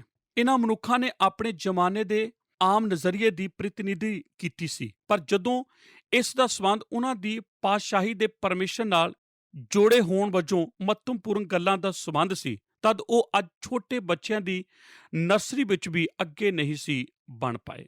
ਨੰਬਰ 2, ਦਾਨੀਏਲ ਮੰਚ ਉੱਤੇ। ਦਾਨੀਏਲ 2 ਅਧਿਆਇ 14 ਵਚਨ ਤੋਂ ਲੈ ਕੇ 23 ਵਚਨਾਂ ਤੱਕ। ਭਾਗ ਊੜਾ, ਦਾਨੀਏਲ ਦੀ ਸਮੱਸਿਆ। ਜੀ ਹਾਂ, ਹੁਣ ਕਾਫੀ ਕੁਝ ਬੀਤ ਚੁੱਕਾ ਹੈ। ਪਹਿਲਾ ਅੰਕ ਸਮਾਪਤ ਹੋ ਚੁੱਕਾ ਹੈ। ਅੰਕ 2 14 ਤੋਂ 23 ਐਤ ਵਿੱਚ ਅੱਗੇ ਆ ਰਿਹਾ ਹੈ। ਹੁਣ ਅਸੀਂ ਨਮੁਕਰ ਨਜ਼ਰ ਤੋਂ ਦਾਨੀਏਲ ਦੇ ਅਦਾਇਰੇ ਵਿੱਚ ਦਾਖਲ ਹੁੰਦੇ ਹਾਂ। ਇਹ ਤਬਦੀਲੀ 13 ਐਤ ਦੇ ਅੰਤ ਵਿੱਚ ਆਉਂਦੀ ਹੈ ਅਤੇ ਉਹਨਾਂ ਨੇ ਦਾਨੀਏਲ ਅਤੇ ਉਸ ਦੇ ਸਾਥੀਆਂ ਨੂੰ ਮਾਰੇ ਜਾਣ ਲਈ ਢੂੰਡਿਆ ਅਤੇ ਇਹ ਸਾਨੂੰ ਮਹਿਲ ਤੋਂ ਦਾਨੀਏਲ ਦੇ ਘਰ ਵੱਲ ਲੈ ਜਾਂਦਾ ਹੈ। ਇਹ ਛੋਟਾ ਬਾਕ ਇਸ ਤਬਦੀਲੀ ਦੇ ਦੱਸਣ ਵਾਲਾ ਬਾਕ ਹੈ। 14 ਐਤ ਵਿੱਚ ਅਸੀਂ ਉਸ ਬਾਰੇ ਪੜ੍ਹਦੇ ਹਾਂ ਕਿ ਜਦੋਂ ਦਾਨੀਏਲ ਦੇ ਜੀਵਨ ਨੂੰ ਇੱਕ ਖਤਰਾ ਹੁੰਦਾ ਹੈ, ਤਦ ਉਹ ਇਸ ਦੀ ਜਵਾਬਦੇਹੀ ਵਿੱਚ ਕੀ ਕਰਨ ਜਾ ਰਿਹਾ ਹੈ। ਮੈਂ ਚਾਹੁੰਦਾ ਹਾਂ ਕਿ 2 ਅੰਕ ਦੇ ਅਧੀਨ ਆਪ ਸਭ ਤੋਂ ਪਹਿਲਾਂ ਦਾਨੀਏਲ ਦੀ ਸਮੱਸਿਆ ਬਾਰੇ ਗੌਰ ਕਰੋ। ਦਾਨੀਏਲ ਅਤੇ ਉਸ ਦੇ ਦੋਸਤ ਉਹਨਾਂ ਜੋਸ਼ੀਆਂ ਦੇ ਨਾਲ ਨਹੀਂ ਸਨ ਜਿਨ੍ਹਾਂ ਨੂੰ ਪਹਿਲੀ ਵਾਰ ਮਹਿਲ ਵਿੱਚ ਬੁਲਾਇਆ ਗਿਆ ਸੀ, ਪਰ ਹੁਣ ਰਾਜੇ ਦਾ ਹਥਿਆਰਾ ਇਹਨਾਂ ਮਨੁੱਖਾਂ ਦੇ ਪਿੱਛੇ ਆਉਂਦਾ ਹੈ। ਉਹ ਅਯੋਕ ਨਾਂ ਦਾ ਇੱਕ ਮਨੁੱਖ ਹੈ ਅਤੇ ਇਸ ਵਚਨ ਦੇ ਭਾਗ ਵਿੱਚ ਉਸ ਨੂੰ ਰਾਜੇ ਜਲਾਦਾਂ ਦੇ ਸਰਦਾਰ ਵਜੋਂ ਆਖਿਆ ਗਿਆ ਹੈ। ਇਹ ਉਹ ਜਲਾਦ ਹੈ ਜਿਸ ਨੂੰ ਲੋਕ ਸਾਰੇ ਜੋਸ਼ੀਆਂ ਨੂੰ ਭਾਲਣ ਅਤੇ ਉਹਨਾਂ ਦੇ ਸਿਰ ਕਲਮ ਕਰਨ ਦਾ ਕੰਮ ਸੌਂਪਿਆ ਗਿਆ ਹੈ। ਹੁਣ ਉਹ ਦਾਨੀਏਲ ਦੇ ਘਰ ਆਉਂਦਾ ਹੈ ਅਤੇ ਦਾਨੀਏਲ ਨੂੰ ਲੱਭ ਲੈਂਦਾ ਹੈ। ਦਾਨੀਏਲ ਦੀ ਸਮੱਸਿਆ ਨੂੰ ਸਮਝਣ ਤੋਂ ਬਾਅਦ ਮੈਂ ਚਾਹੁੰਦਾ ਹਾਂ ਕਿ ਆਪ ਦਾਨੀਏਲ ਦੇ ਆਤਮ ਵਿਸ਼ਵਾਸ ਬਾਰੇ ਗੌਰ ਕਰੋ। ਇਹ ਤਾਂ ਬਸ ਖੂਬਸੂਰਤੀ ਹੀ ਹੈ। ਇਸ ਤਰ੍ਹਾਂ ਅਯੋਕ ਆ ਰਿਹਾ ਹੈ। ਉਸ ਦੇ ਕੋਲ ਸਿਰਫ ਉਸ ਦੀ ਤੇਗ ਹੀ ਨਹੀਂ, ਪਰ ਦਾਨੀਏਲ ਜਾਣਦਾ ਹੈ ਕਿ ਉਹ ਕਿਉਂ ਆਇਆ ਹੈ। ਦਾਨੀਏਲ ਨੇ ਮਤ ਅਤੇ ਬੁੱਧ ਨਾਲ ਅਯੋਕ ਨੂੰ ਉੱਤਰ ਦਿੱਤਾ। ਜੋ ਵਚਨ ਦਾ ਇਹ ਭਾਗ ਅਸਲ ਵਿੱਚ ਆਖ ਰਿਹਾ ਹੈ ਉਹ ਇਹ ਹੈ, ਹੇ ਅਯੋਕ, ਆ ਜਰਾ ਬੈਠ। ਆਓ ਅਸਾਂ ਇਸ ਗੱਲ ਬਾਰੇ ਜਰਾ ਗੌਰ ਕਰੀਏ। ਤਦ ਦਾਨੀਏਲ ਨੇ ਰਾਜਾ ਦੇ ਜਲਾਦ ਦੇ ਸਰਦਾਰ ਅਯੋਕ ਨੂੰ, ਜਿਹੜਾ ਬਾਬਲ ਦੇ ਗਿਆਨੀਆਂ ਨੂੰ ਮਾਰ ਸਿੱਟਣ ਲਈ ਨਿਕਲਿਆ ਸੀ, ਉਸ ਤੋਂ ਪੁੱਛਿਆ, ਇਹ ਤਾਂ ਇੱਕ ਮਹਾਨ ਗੱਲ ਹੈ। ਉਸ ਨੇ ਆਖਿਆ, ਰਾਜੇ ਦੇ ਹੁਕਮ ਵਿੱਚ ਇੰਨੀ ਕਾਹਲੀ ਕਾਹਨੂੰ ਹੁੰਦੀ ਹੈ? ਰਾਜੇ ਦੀ ਇਹ ਵੱਡੀ ਕਾਹਲੀ ਕੀ ਹੈ? ਮੈਂ ਨਹੀਂ ਜਾਣਦਾ ਜੇਕਰ ਇਸ ਤਰ੍ਹਾਂ ਆਖਦਿਆਂ ਉਸ ਦਾ ਗਲਾ ਸੁੱਕਿਆ ਹੋਵੇ, ਪਰ ਇੱਕ ਗੱਲ ਮੈਂ ਜ਼ਰੂਰ ਜਾਣਦਾ ਹਾਂ ਕਿ ਉਹ ਰਾਜੇ ਦੇ ਇਸ ਕਹਾਣੀ ਦੇ ਕੰਮ ਦੇ ਬਾਰੇ ਚਿੰਤਾ ਕਰਦਾ ਸੀ। 15 ਐਤ ਦੇ ਅੰਤ ਵਿੱਚ ਉਹ ਆਖਦਾ ਹੈ, ਤਦ ਅਯੋਕ ਨੇ ਦਾਨੀਏਲ ਨੂੰ ਉਹ ਗੱਲ ਸੁਣਾਈ। ਮੈਂ ਇਸ ਸਾਰੇ ਦ੍ਰਿਸ਼ ਨੂੰ ਸਮਝ ਸਕਦਾ ਹਾਂ। ਦਾਨੀਏਲ ਇੱਕ ਬਹੁਤ ਹੀ ਨਮਰਤਾ ਵਾਲਾ ਵਿਅਕਤੀ ਹੈ। ਉਸ ਦੇ ਸਾਹਮਣੇ ਇੱਕ ਮਨੁੱਖ ਹੈ ਜੋ ਉਸ ਦਾ ਸਿਰ ਕਲਮ ਕਰਨ ਲਈ ਤਿਆਰ ਹੈ ਅਤੇ ਦਾਨੀਏਲ ਆਖਦਾ ਹੈ, ਤੂੰ ਇੱਕ ਪਿਆਲਾ ਕੌਫੀ ਦਾ ਕਿਉਂ ਨਹੀਂ ਪੀਂਦਾ? ਅਸੀਂ ਬੈਠ ਕੇ ਇਸ ਬਾਰੇ ਗੱਲਬਾਤ ਕਰਦੇ ਹਾਂ। ਇਸ ਤਰ੍ਹਾਂ ਅਯੋਕ ਉਸ ਦੇ ਬੈਠਣ ਦੇ ਕਮਰੇ ਵਿੱਚ ਹੈ। ਉਹ ਆਪਣੀ ਤੇਗ ਹੇਠਾਂ ਰੱਖ ਦਿੰਦਾ ਹੈ ਅਤੇ ਉਹ ਗੱਲਬਾਤ ਕਰ ਰਹੇ ਹਨ ਅਤੇ ਬਾਈਬਲ ਆਖਦੀ ਹੈ ਕਿ ਅਯੋਕ ਉਸ ਨੂੰ ਸਾਰੀ ਗੱਲ ਸੁਣਾ ਦਿੰਦਾ ਹੈ। ਕਿ ਇਹ ਰੋਚਕ ਗੱਲ ਨਹੀਂ ਹੈ ਜੋ ਕਿ ਪਹਿਲਾਂ ਹੀ ਅਸੀਂ ਸਿੱਖ ਚੁੱਕੇ ਹਾਂ ਕਿ ਦਾਨੀਏਲ ਅਸਪਚੰਦ ਦੇ ਦਿਲ ਵਿੱਚ ਪਹਿਲਾਂ ਹੀ ਘਰ ਕਰ ਚੁੱਕਾ ਹੈ, ਜੋ ਖੁਸਰਿਆਂ ਦਾ ਸਰਦਾਰ ਸੀ, ਅਤੇ ਫਿਰ ਉਸ ਨੇ ਸਲੈਂਜਰ ਦੇ ਇੱਕ ਦਿਲ ਵਿੱਚ ਘਰ ਕਰ ਲਿਆ ਸੀ ਜੋ ਅਸਪਚੰਦ ਦੇ ਥਾਂ ਆਇਆ ਸੀ ਅਤੇ ਦਾਨੀਏਲ ਅਤੇ ਉਸ ਦੇ ਸਾਥੀਆਂ ਉੱਤੇ ਹਾਕਮ ਸੀ। ਹੁਣ ਉਸ ਨੇ ਅਯੋਕ ਨੂੰ ਆਪਣੇ ਪਿੱਛੇ ਲਗਾ ਲਿਆ ਹੈ। ਕਿਹੋ ਜਿਹਾ ਸ਼ਖਸ ਹੈ ਇਹ ਦਾਨੀਏਲ? ਭਾਗ ਐੜਾ, ਦਾਨੀਏਲ ਦਾ ਆਤਮ ਵਿਸ਼ਵਾਸ। ਅਸਲ ਵਿੱਚ ਜੇਕਰ ਆਪ ਇਸ ਤਰੀਕੇ ਨੂੰ ਸਮਝਣਾ ਚਾਹੁੰਦੇ ਹੋ ਜਿਸ ਦੇ ਅਨੁਸਾਰ ਦਾਨੀਏਲ ਨੇ ਇਸ ਸਥਿਤੀ ਨੂੰ ਸੰਭਾਲਦਾ ਹੈ, ਜੇਕਰ ਆਪ ਇਸ ਨੂੰ ਆਪਣੀਆਂ ਬਾਈਬਲਾਂ ਵਿੱਚ ਨਿਸ਼ਾਨ ਲਗਾਉਣਾ ਚਾਹੁੰਦੇ ਹੋ, ਤਦ ਮੈਂ ਚਾਹੁੰਦਾ ਹਾਂ ਕਿ ਆਪ ਤਦ ਸ਼ਬਦ ਉੱਤੇ ਨਿਸ਼ਾਨੀ ਲਗਾਓ। ਆਪ ਬਸ ਸਮਝ ਲਓਗੇ ਕਿ ਦਬਾਅ ਦੇ ਅਧੀਨ ਦਾਨੀਏਲ ਕਿਵੇਂ ਕਾਰਜ ਕਰਦਾ ਹੈ। ਹੁਣ ਜਦੋਂ ਮੈਂ 14 ਐਤ ਤੋਂ ਪੜ੍ਹਨਾ ਆਰੰਭ ਕਰਦਾ ਹਾਂ, ਆਪ ਮੇਰੇ ਪਿੱਛੇ ਪਿੱਛੇ ਪੜ੍ਹੋ। ਤਾਂ ਦਾਨੀਏਲ ਮਤ ਅਤੇ ਬੁੱਧ ਨਾਲ ਬੋਲਿਆ। 16 ਐਤ, ਤਾਂ ਦਾਨੀਏਲ ਨੇ ਅੰਦਰ ਜਾ ਕੇ ਰਾਜਾ ਅੱਗੇ ਅਰਦਾਸ ਕੀਤੀ। 17 ਐਤ, ਤਾਂ ਦਾਨੀਏਲ ਨੇ ਘਰ ਜਾ ਕੇ ਹਨਨਿਯਾਹ ਨੂੰ ਪਤਾ ਦਿੱਤਾ। 19 ਐਤ, ਤਦ ਦਾਨੀਏਲ ਉੱਤੇ ਉਹ ਭੇਤ ਖੁੱਲ ਗਿਆ ਅਤੇ ਦਾਨੀਏਲ ਨੇ ਆਕਾਸ਼ ਦੇ ਪਰਮੇਸ਼ਰ ਦਾ ਧੰਨਵਾਦ ਕੀਤਾ। ਮੇਰਾ ਭਾਵ ਹੈ ਕਿ ਉਹ ਸਭ ਕੁਝ ਆਪਣੇ ਨਿਯੰਤਰਣ ਵਿੱਚ ਕਰ ਰਿਹਾ ਸੀ। ਉਹ ਤਾਂ ਬਸ ਇਸ ਦੁਬੁੱਧਿਆ ਦੇ ਵਿੱਚ ਹੀ ਆਤਮ ਵਿਸ਼ਵਾਸ ਅਤੇ ਚੁੱਪਚਾਪ ਅਤੇ ਸਮਾਂ ਸਿਰ ਸਥਿਰਤਾ ਨਾਲ ਗੁਜ਼ਾਰਦਾ ਹੈ। ਭਾਗ ਈੜੀ, ਦਾਨੀਏਲ ਦੀ ਪ੍ਰੇਰਿਤ ਕਰਨ ਦੀ ਸ਼ਕਤੀ। ਤਦ ਅਸੀਂ 16 ਐਤ ਵਿੱਚ ਸਿਰਫ ਦਾਨੀਏਲ ਦੇ ਆਤਮ ਵਿਸ਼ਵਾਸ ਨੂੰ ਹੀ ਨਹੀਂ ਬਲਕਿ ਉਸ ਦੀ ਪ੍ਰੇਰਿਤ ਕਰਨ ਦੀ ਸ਼ਕਤੀ ਨੂੰ ਵੀ ਵੇਖਦੇ ਹਾਂ। 16 ਐਤ ਅਤੇ ਦਾਨੀਏਲ ਨੇ ਅੰਦਰ ਜਾ ਕੇ ਰਾਜਾ ਅੱਗੇ ਅਰਦਾਸ ਕੀਤੀ, ਭਾਈ ਮੈਨੂੰ ਵਕਤ ਦਿਓ ਅਤੇ ਮੈਂ ਰਾਜਾ ਨੂੰ ਅਰਥ ਦੱਸਾਂਗਾ। ਹੁਣ ਗੌਰ ਕਰੋ, ਰਾਜੇ ਦੇ ਆਪਣੇ ਖੁਦ ਦੇ ਆਦਮੀਆਂ ਨੇ ਸਮਾਂ ਮੰਗਿਆ ਸੀ ਪਰ ਉਹਨਾਂ ਨੂੰ ਉਹ ਨਹੀਂ ਸੀ ਪਾਇਆ। ਰਾਜੇ ਨੇ ਆਖਿਆ ਸੀ, ਉਹ ਤੁਸੀਂ ਤਾਂ ਬਸ ਸਮਾਂ ਲੈ ਰਹੇ ਹੋ, ਤੁਸੀਂ ਮੈਨੂੰ ਵਿਰੋਧੀ ਦਲੀਲ ਦੇਣ ਦੀ ਖੁਆਇਸ਼ ਕਰ ਰਹੇ ਹੋ। ਦਾਨੀਏਲ ਕੋਲ ਆ ਕੇ ਆਖਦਾ ਹੈ, ਹੇ ਰਾਜਾ, ਮੈਂ ਤੈਨੂੰ ਦੱਸ ਦਿਆਂਗਾ ਕਿ ਤੇਰਾ ਸੁਪਨਾ ਕੀ ਹੈ, ਪਰ ਮੈਨੂੰ ਥੋੜਾ ਸਮਾਂ ਚਾਹੀਦਾ ਹੈ। ਰਾਜਾ ਆਖਦਾ ਹੈ, ਬਿਲਕੁਲ ਜੋ ਵੀ ਤੂੰ ਚਾਹੇ ਦਾਨੀਏਲ, ਇਹੀ ਹੈ ਜੋ ਬਸ ਮੇਰੇ ਮਨ ਵਿੱਚ ਆਉਣ ਵਾਲੀ ਗੱਲ ਹੈ। ਆਪ ਜਾਣਦੇ ਹੋ ਕਿ ਜਦੋਂ ਦਾਨੀਏਲ ਰਾਜੇ ਕੋਲ ਸਮਾਂ ਵਧਾਉਣ ਨੂੰ ਮੰਗਣ ਲਈ ਅੰਦਰ ਗਿਆ ਤਦ ਉਹ ਜ਼ਰੂਰ ਸੋਚ ਰਿਹਾ ਹੋਵੇਗਾ ਕਿ ਨਬੂਕਦਨਜ਼ਰ ਅੱਛੇ ਲਿਹਾਜ਼ ਵਿੱਚ ਅਤੇ ਬਹੁਤ ਸਾਰੀ ਨੀਂਦ ਵਿੱਚ ਲੋਕਾਂ ਨੂੰ ਅੱਗ ਵਿੱਚ ਸੁੱਟ ਰਿਹਾ ਸੀ। ਉਹ ਕਿਸ ਤਰ੍ਹਾਂ ਦਾ ਹੋਵੇਗਾ ਜਦੋਂ ਉਹ ਸਾਰੀ ਰਾਤ ਜਾਗਦਾ ਰਿਹਾ ਸੀ ਅਤੇ ਉਹ ਹੁਣ ਕਿਨਾਰੇ ਲੱਗਾ ਹੋਇਆ ਸੀ। ਪਰ ਦਾਨੀਏਲ ਜਾਣਦਾ ਸੀ ਕਿ ਪਰਮੇਸ਼ਰ ਨੇ ਉਸ ਨੂੰ ਦਰਸ਼ਨ ਅਤੇ ਸੁਪਨਿਆਂ ਦੀ ਇੱਕ ਖਾਸ ਸਮਝ ਦਾ ਵਰਦਾਨ ਬਖਸ਼ਿਆ ਸੀ। ਇਸ ਤਰ੍ਹਾਂ ਉਸ ਨੇ ਵੱਡੇ ਭਰੋਸੇ ਨਾਲ ਉਸ ਨੂੰ ਆਖਿਆ ਸੀ ਕਿ ਹੇ ਰਾਜਾ, ਤੂੰ ਜਾਣਦਾ ਹੈ ਕਿ ਮੈਂ ਇਸ ਸਮੱਸਿਆ ਨਾਲ ਨਿਪਟ ਸਕਦਾ ਹਾਂ, ਪਰ ਮੈਨੂੰ ਕੁਝ ਹੋਰ ਸਮਾਂ ਚਾਹੀਦਾ ਹੈ। ਆਪ ਗੌਰ ਕਰੋ ਕਿ ਦਾਨੀਏਲ ਨੂੰ ਕੁਝ ਹੋਰ ਸਮਾਂ ਇਸ ਕਰਕੇ ਨਹੀਂ ਸੀ ਚਾਹੀਦਾ ਤਾਂ ਕਿ ਉਹ ਸੁਪਨੇ ਨਾਲ ਸੰਬੰਧਿਤ ਜਾਣਕਾਰੀ ਦੀਆਂ ਗੱਲਾਂ ਨੂੰ ਪੜ੍ਹ ਸਕੇ ਅਤੇ ਸਾਰੇ ਫਰਕਾਂ ਦਾ ਕਿਆਫਾ ਲਗਾ ਸਕੇ ਅਤੇ ਇਸ ਤਰ੍ਹਾਂ ਦਾ ਹੋਰ ਸਭ ਕੁਝ। ਅਸੀਂ ਵੇਖਦੇ ਹਾਂ ਕਿ ਉਸ ਨੂੰ ਤਾਂ ਅਸਲੀ ਗੱਲ ਲਈ ਸਮਾਂ ਚਾਹੀਦਾ ਸੀ। ਭਾਗ ਸੱਸਾ, ਦਾਨੀਏਲ ਦੀ ਪ੍ਰਾਰਥਨਾ। 17 ਅਤੇ 18 ਐਤ ਵਿੱਚ ਦਾਨੀਏਲ ਦੀ ਪ੍ਰਾਰਥਨਾ ਹੈ। ਤਾਂ ਦਾਨੀਏਲ ਨੇ ਘਰ ਜਾ ਕੇ ਹਨਨਿਯਾਹ, ਮਿਸ਼ਾਏਲ ਤੇ ਅਜ਼ਰਯਾਹ ਆਪਣੇ ਸਾਥੀਆਂ ਨੂੰ ਪਤਾ ਦਿੱਤਾ ਤਾਂ ਜੋ ਉਹ ਇਸ ਭੇਦ ਦੇ ਵਿਖੇ ਅਕਾਦ ਦੇ ਪਰਮੇਸ਼ਰ ਤੋਂ ਦਇਆ ਮੰਗਣ ਕਿ ਦਾਨੀਏਲ ਤੇ ਉਹਦੇ ਸਾਥੀ ਬਾਬਲ ਦੇ ਦੂਜੇ ਗਿਆਨੀਆਂ ਦੇ ਨਾਲ ਨਾਸ਼ ਨਾ ਹੋਣ। ਹੁਣ ਮੈਂ ਚਾਹੁੰਦਾ ਹਾਂ ਕਿ ਆਪ ਕੁਝ ਗੌਰ ਕਰੋ। ਪਹਿਲਾ ਅਧਿਆਇ ਦੀ 17 ਐਤ ਵਿੱਚ ਅਸੀਂ ਸਿੱਖਿਆ ਸੀ ਕਿ ਪਰਮੇਸ਼ਰ ਨੇ ਦਾਨੀਏਲ ਨੂੰ ਇੱਕ ਨਾ ਵਿਸ਼ਵਾਸ ਕੀਤੇ ਜਾਣ ਵਾਲੀ ਸ਼ਕਤੀ, ਸੁਪਨਿਆਂ ਅਤੇ ਦਰਸ਼ਨਾਂ ਨੂੰ ਸਮਝਣ ਵਾਲੀ ਬਖਸ਼ੀ ਸੀ। ਪਰ ਆਪ ਗੌਰ ਕਰੋਗੇ ਕਿ ਭਾਵੇਂ ਉਸ ਕੋਲ ਪਰਮੇਸ਼ਰ ਵੱਲੋਂ ਦਿੱਤਾ ਗਿਆ ਇਹ ਵਰਦਾਨ ਸੀ, ਇਸ ਨੇ ਉਸ ਨੂੰ ਪ੍ਰਾਰਥਨਾ ਕਰਨ ਤੋਂ ਉਲਝਣ ਦੇ ਵਕਤ ਨਹੀਂ ਸੀ ਰੋਕਿਆ। ਉਹ ਤਾਂ ਬਸ ਇਹ ਆਖ ਸਕਦਾ ਸੀ, ਮੇਰੇ ਕੋਲ ਤਾਂ ਇਸ ਉੱਤੇ ਕਾਬੂ ਪਾਉਣ ਦੀ ਸ਼ਕਤੀ ਹੈ। ਇਸ ਦੀ ਬਜਾਏ ਉਸ ਨੇ ਤਾਂ ਪ੍ਰਾਰਥਨਾ ਕੀਤੀ ਸੀ। ਮੈਂ ਸੋਚਦਾ ਹਾਂ ਕਿ ਬਾਬਲ ਦੇ ਜੋਸ਼ੀ ਜਿਨ੍ਹਾਂ ਨੇ ਸਿਤਾਰਿਆਂ ਵਿੱਚ ਉੱਤਰ ਨੂੰ ਭਾਲਿਆ ਸੀ ਅਤੇ ਇੱਥੇ ਦਾਨੀਏਲ ਆ ਕੇ ਉਹਨਾਂ ਨਾਲੋਂ ਬਿਹਤਰ ਕਰਦਾ ਹੈ। ਉਸ ਦੀ ਪ੍ਰਾਰਥਨਾ ਨੂੰ ਧਿਆਨ ਨਾਲ ਸੁਣੋ। ਦਾਨੀਏਲ ਨੇ ਅਕਾਦ ਦੇ ਪਰਮੇਸ਼ਰ ਤੋਂ ਦਇਆ ਚਾਹੀ ਸੀ। ਉਹ ਸਰਬ ਉੱਤਮ ਜੋ ਖਗੋਲ ਵਿਗਿਆਨੀ ਕਰ ਸਕੇ ਸਨ, ਉਹ ਸੀ ਤਾਰਿਆਂ ਵੱਲੋਂ ਜਾਣਾ। ਪਰ ਦਾਨੀਏਲ ਉਸ ਪਰਮੇਸ਼ਰ ਨੂੰ ਜਾਣਦਾ ਸੀ ਜਿਸ ਨੇ ਸਿਤਾਰਿਆਂ ਅਤੇ ਉਹਨਾਂ ਆਕਾਸ਼ ਨੂੰ ਬਣਾਇਆ ਸੀ ਜਿਨ੍ਹਾਂ ਵਿੱਚ ਸਿਤਾਰੇ ਸਨ। ਉਹ ਤਾਂ ਆਪਣਾ ਉੱਤਰ ਪਾਉਣ ਲਈ ਠੀਕ ਚੋਟੀ ਉੱਤੇ ਗਿਆ ਸੀ। ਉਹ ਉਸ ਪਰਮੇਸ਼ਰ ਨੂੰ ਜਾਣਦਾ ਸੀ ਜਿਸ ਵਿੱਚ ਬੁੱਧ ਅਤੇ ਗਿਆਨ ਦੇ ਸਾਰੇ ਖਜ਼ਾਨੇ ਗੁਪਤ ਵਿੱਚ ਸਨ। ਉਸ ਨੇ ਸਰਬ ਉੱਤਮ ਸਰੋਤ ਕੋਲ ਬੇਨਤੀ ਕੀਤੀ ਸੀ। ਕਿਸੇ ਨੇ ਇਸ ਤਰ੍ਹਾਂ ਆਖਿਆ ਸੀ ਕਿ ਦਾਨੀਏਲ ਜਾਣਦਾ ਸੀ ਕਿ ਜੇਕਰ ਉਸ ਨੇ ਪ੍ਰਾਰਥਨਾ ਵਿੱਚ ਆਪਣੀ ਆਵਾਜ਼ ਨਾ ਉਠਾਈ ਤਦ ਉਸ ਕੋਲ ਜਲਦੀ ਹੀ ਉਠਾਉਣ ਲਈ ਆਵਾਜ਼ ਨਹੀਂ ਹੋਵੇਗੀ। ਇਸ ਤਰ੍ਹਾਂ ਦਾਨੀਏਲ ਨੇ ਇੱਕ ਉੱਚੀ ਆਵਾਜ਼ ਨਾਲ ਪਰਮੇਸ਼ਰ ਅੱਗੇ ਪ੍ਰਾਰਥਨਾ ਕੀਤੀ ਸੀ। ਭਾਗ ਹਾਹਾ, ਦਾਨੀਏਲ ਦਾ ਪ੍ਰਦਰਸ਼ਨ। ਇਸ ਤਰ੍ਹਾਂ ਅਸੀਂ ਹੁਣ 19 ਐਤ ਵਿੱਚ ਦਾਨੀਏਲ ਦੇ ਪ੍ਰਦਰਸ਼ਨ ਕੋਲ ਆਉਂਦੇ ਹਾਂ। ਪਰ ਰਾਤ ਨੂੰ ਦਾਨੀਏਲ ਉੱਤੇ ਉਹ ਭੇਤ ਖੁੱਲ੍ਹ ਗਿਆ ਅਤੇ ਦਾਨੀਏਲ ਨੇ ਅਕਾਦ ਦੇ ਪਰਮੇਸ਼ਰ ਦਾ ਧੰਨਵਾਦ ਕੀਤਾ। ਇਸ ਤਰ੍ਹਾਂ ਹੁਣ ਦਾਨੀਏਲ ਜਾਣਦਾ ਹੈ ਕਿ ਰਾਜੇ ਨੇ ਕੀ ਸੁਪਨਾ ਵੇਖਿਆ ਸੀ।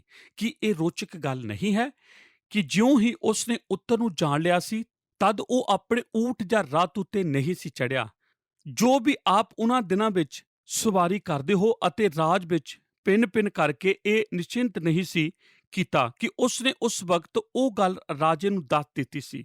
ਜੀ ਹਾਂ, ਮੈਂ ਤਾਂ ਠੀਕ ਇਹੋ ਹੀ ਕਰਨਾ ਸੀ, ਖਾਸ ਤੌਰ ਤੇ ਜਦੋਂ ਮੈਂ ਸਮਝ ਲੈਂਦਾ ਹਾਂ ਕਿ ਇਸ ਨੂੰ ਠੀਕ ਠਾਕ ਨਹੀਂ ਸੀ ਕੀਤਾ ਜਾ ਸਕਦਾ ਅਤੇ ਰਾਜੇ ਦੇ ਧੀਰਜ ਨੂੰ ਹੋਰ ਲੰਬੇ ਅਰਸੇ ਲਈ ਨਹੀਂ ਸੀ ਪਰਖਿਆ ਜਾ ਸਕਦਾ।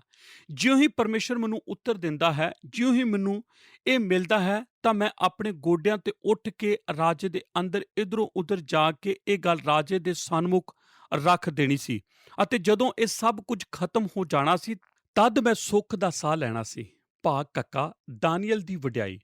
ਪਰ ਕੀ ਆਪ ਜਾਣਦੇ ਹੋ ਕਿ ਦਾਨੀਏਲ ਨੇ ਕੀ ਕੀਤਾ ਸੀ? ਜਿਉਂ ਹੀ ਉਸ ਨੂੰ ਸੁਪਨੇ ਦੇ ਸੁਭਾਅ ਬਾਰੇ ਪਤਾ ਲੱਗਾ ਤਦ 19 ਐਤ ਵਿੱਚ ਅਸੀਂ ਵੇਖਦੇ ਹਾਂ ਕਿ ਉਸ ਨੇ ਇੱਕ ਪ੍ਰਾਰਥਨਾ ਸਭਾ ਬੁਲਾਈ ਸੀ, ਇੱਕ ਧੰਨਵਾਦ ਅਤੇ ਉਸਤਤ ਲਈ ਸਭਾ। ਉਸਨੇ ਆਪਣੇ ਸਾਰੇ ਦੋਸਤਾਂ ਨੂੰ ਇਕੱਠਾ ਕੀਤਾ ਅਤੇ ਪਰਮੇਸ਼ਰ ਦੀ ਉਸਤਤ ਕੀਤੀ, ਜੋ 20 ਤੇ 23 ਐਤ ਵਿੱਚ ਭੇਤ ਖੁੱਲ੍ਹ ਗਿਆ ਹੈ। ਉਹ ਪੁਸਤਕ ਵਿੱਚ ਪਾਈਆਂ ਜਾਣ ਵਾਲੀਆਂ ਸਭ ਤੋਂ ਖੂਬਸੂਰਤ ਪ੍ਰਾਰਥਨਾਵਾਂ ਹੀ ਵਿੱਚੋਂ ਇੱਕ ਹੈ। ਇਹ ਪੁਸਤਕ ਦਾਨੀਏਲ ਦੀ ਪ੍ਰਾਰਥਨਾਵਾਂ ਨਾਲ ਭਰਪੂਰ ਹੈ, ਪਰ ਇਹ ਸਭ ਤੋਂ ਵੱਧ ਖੂਬਸੂਰਤ ਪ੍ਰਾਰਥਨਾ ਹੈ। ਇਹ ਪ੍ਰਾਰਥਨਾ ਪਰਮੇਸ਼ਰ ਦੀਆਂ ਸਾਰੀਆਂ ਬਰਕਤਾਂ ਲਈ ਪਰਮੇਸ਼ਰ ਦੀ ਸੱਤ-ਪੱਖੀ ਉਸਤਤ ਦਾ ਭਜਨ ਹੈ ਅਤੇ ਮੈਂ ਆਪ ਨੂੰ 7 ਆਸ਼ੀਸ਼ਾਂ ਬਾਰੇ ਦੱਸਾਂਗਾ ਜੋ ਦਾਨੀਏਲ ਨੇ ਪਰਮੇਸ਼ਰ ਨੂੰ ਦਿੱਤੀਆਂ ਸਨ। 20 ਐਤ ਸ਼ਕਤੀ ਅਤੇ ਬੁੱਧ ਉਸਦੀ ਹੈ। 21 ਐਤ ਉਹ ਸਮਿਆਂ ਅਤੇ ਵੇਲਿਆਂ ਨੂੰ ਬਦਲਦਾ ਹੈ। 21 ਐਤ ਉਹ ਰਾਜਿਆਂ ਨੂੰ ਹਟਾਉਂਦਾ ਹੈ ਅਤੇ ਥਾਪਦਾ ਹੈ। ਉਹ ਬੁੱਧੀਮਾਨਾਂ ਨੂੰ ਬੁੱਧ ਤੇ ਗਿਆਨੀਆਂ ਨੂੰ ਗਿਆਨ ਦਿੰਦਾ ਹੈ। ਉਹ ਡੂੰਘਾਈਆਂ ਅਤੇ ਛੁਪੀਆਂ ਹੋਈਆਂ ਗੱਲਾਂ ਨੂੰ ਪ੍ਰਗਟ ਕਰਦਾ ਹੈ। ਉਹ ਛੁਪੇ ਹੋਏ ਭੇਤਾਂ ਨੂੰ, ਜੋ ਕੁਝ ਹਨੇਰੇ ਵਿੱਚ ਹੈ, ਉਹਨੂੰ ਜਾਣਦਾ ਹੈ ਅਤੇ ਚਾਨਣ ਉਸੇ ਦੇ ਨਾਲ ਵਸਦਾ ਹੈ। ਜਿਉਂ ਹੀ ਦਾਨੀਏਲ ਨੇ ਉਸ ਸੁਪਨੇ ਦੇ ਲਈ ਬੁੱਧ ਅਤੇ ਗਿਆਨ ਬਾਰੇ ਬੇਨਤੀ ਕੀਤੀ, ਤਦ ਉੱਤਰ ਪਾਇਆ। ਉਸਨੇ ਗੋਡਿਆਂ ਭਰਨੇ ਹੋ ਕੇ ਆਖਿਆ, ਹੇ ਪਰਮੇਸ਼ਰ, ਮੈਂ ਤਾਂ ਬਸ ਇਸ ਵਾਸਤੇ ਤੇਰੇ ਨਾਮ ਨੂੰ ਆਸ਼ੀਸ਼ ਦੇਣੀ ਚਾਹੁੰਦਾ ਹਾਂ ਕਿ ਤੂੰ ਕੌਣ ਹੈ, ਅਤੇ ਮੈਂ ਤੇਰੇ ਰਹਿਮ ਅਤੇ ਤੇਰੀ ਦਇਆ ਦੇ ਲਈ ਤੇਰੀ ਉਸਤਤ ਅਤੇ ਵਡਿਆਈ ਕਰਦਾ ਹਾਂ। ਇਹ ਸਾਡੇ ਲਈ ਕਿੰਨਾ ਭਿੰਨ ਹੈ। ਫਿਰ ਉਸ ਦੀ ਪ੍ਰਾਰਥਨਾ ਦਾ ਨਿੱਜੀ ਸੁਭਾਅ ਅਗਲੀ ਐਤ ਵਿੱਚ ਇਸ ਤਰ੍ਹਾਂ ਹੈ, ਮੈਂ ਤੇਰਾ ਸ਼ੁਕਰ ਤੇ ਉਸਤਤ ਕਰਦਾ ਹਾਂ, ਹੇ ਮੇਰੇ ਪਿਓ ਦਾਦਿਆਂ ਦੇ ਪਰਮੇਸ਼ਰ, ਜਿਨੇ ਮੈਨੂੰ ਬੁੱਧ ਤੇ ਸ਼ਕਤੀ ਦਿੱਤੀ ਹੈ ਅਤੇ ਜੋ ਕੁਝ ਅਸਾਂ ਤੇਤੋਂ ਮੰਗਿਆ ਹੈ ਤੈਂ ਮੇਰੇ ਉੱਤੇ ਪ੍ਰਗਟ ਕੀਤਾ ਹੈ, ਕਿਉਂ ਜੋ ਤੈਂ ਰਾਜੇ ਦੀ ਗੱਲ ਸਾਡੇ ਉੱਤੇ ਪ੍ਰਗਟ ਕੀਤੀ ਹੈ। ਕਿ ਸਾਡੇ ਸਭ ਤੋਂ ਵੱਡੇ ਝੂਠਾਂ ਵਿੱਚੋਂ ਇੱਕ ਆਪ ਜਾਣਦੇ ਹੋ? ਮੈਂ ਨਹੀਂ ਜਾਣਦਾ, ਜੇਕਰ ਮੈਂ ਇਹ ਆਖਣ ਦਾ ਹੌਸਲਾ ਰੱਖਾਂ। ਮਸੀਹਾਂ ਵਜੋਂ ਸਾਡੇ ਸਭ ਤੋਂ ਵੱਡੇ ਝੂਠਾਂ ਵਿੱਚੋਂ ਇੱਕ ਇਹ ਹੈ ਅਤੇ ਅਸੀਂ ਤੇਰਾ ਧੰਨਵਾਦ ਕਰਨ ਲਈ ਸੁਚੇਤ ਰਹਾਂਗੇ। ਯਸੂ ਦੇ ਨਾਮ ਵਿੱਚ ਆਮੀਨ। ਮੈਂ ਆਪਣੇ ਆਪ ਨੂੰ ਆਪਣੀਆਂ ਪ੍ਰਾਰਥਨਾਵਾਂ ਵਿੱਚ ਅੱਗੇ ਤੋਂ ਇਹ ਨਾ ਆਖਣ ਲਈ ਅਨੁਚਿਤ ਕਰਨ ਦੀ ਕੋਸ਼ਿਸ਼ ਕਰ ਚੁੱਕਾ ਹਾਂ, ਕਿਉਂਕਿ ਮੈਂ ਵੇਖ ਰਿਹਾ ਹਾਂ ਕਿ ਮੈਂ ਇੰਨਾ ਜ਼ਿਆਦਾ ਸੁਚੇਤ ਨਹੀਂ ਹਾਂ। ਪਰ ਦਾਨੀਏਲ ਸੁਚੇਤ ਸੀ ਅਤੇ ਜਦੋਂ ਪਰਮੇਸ਼ਰ ਨੇ ਉਸ ਦੀ ਪ੍ਰਾਰਥਨਾ ਦਾ ਉੱਤਰ ਦਿੱਤਾ ਸੀ, ਤਦ ਉਸ ਨੇ ਪਰਮੇਸ਼ਰ ਦੇ ਨਾਲ ਹੀ ਉਸਤਤ ਕਰਨ ਅਤੇ ਉਸ ਨੂੰ ਅਸ਼ੀਸ਼ ਦੇਣ ਲਈ ਸਮਾਂ ਕੱਢਿਆ ਸੀ। ਨੰਬਰ 3, ਦਾਨੀਏਲ ਅਤੇ ਨਬੂਕਦਨੇਜ਼ਰ ਮੰਚ ਉੱਤੇ।